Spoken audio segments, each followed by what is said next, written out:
governments to stick to the national reopening plan. Live to Jonathan Lee in Canberra now. Jonathan, the coalition is highlighting the ongoing economic cost.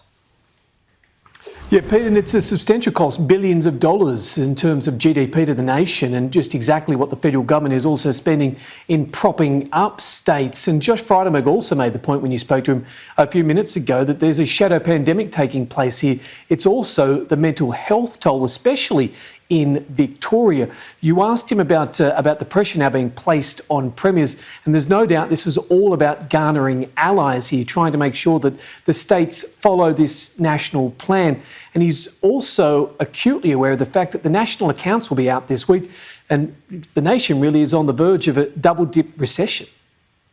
The market median expectation is around 0.5% growth, but it could be a lot closer than that. But it doesn't change the fact that whatever the number is, our economy faces some challenging days ahead.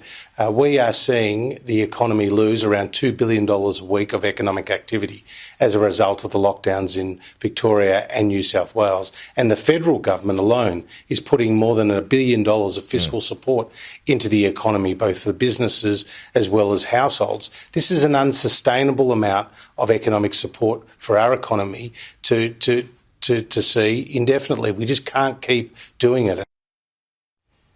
Pete, and as the federal government tries to ramp up pressure here, Mark McGowan, the Western Australian Premier, in the past 24 hours has made it very clear he won't be bringing down the borders once the states reach those crucial 70% and 80% vaccination thresholds.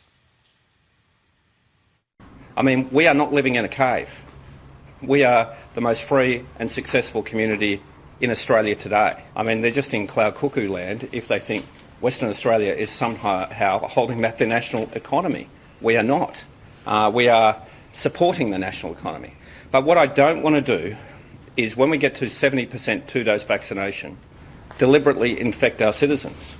It doesn't make any sense, because hundreds of people will then die. Pete, part of this I think is significant. We also read in The Australian today that elective surgeries type 2 and 3 have been suspended for the better part of a month in Western Australia. What that shows is that their health system is already under tremendous stress. It's probably a very large part of the reason why Mark McGowan is so concerned about COVID getting into his state. Meanwhile, Jonathan, perhaps not surprisingly as well, the government has taken a hit in its popularity. Yeah, we'll move through this one quickly, Pete, in terms of the polling. The latest news poll shows the federal coalition is certainly doing it tough at the moment. We'll show you on the screen what it means. Primary vote down 3 points for the coalition to 36%. That's the lowest level since 2019. Labor up 1. That's the first time since 2018 they've recorded a result in the 40s. Two-party preferred. Labor extending their lead 54 to 46. And it might be a silly point to end on, Pete, but I noticed Josh Frydenberg is now sporting a heavily shaved head, considering he's staying at the lodge with the Prime Minister. I wonder if Scott Morrison is now also doing his haircuts.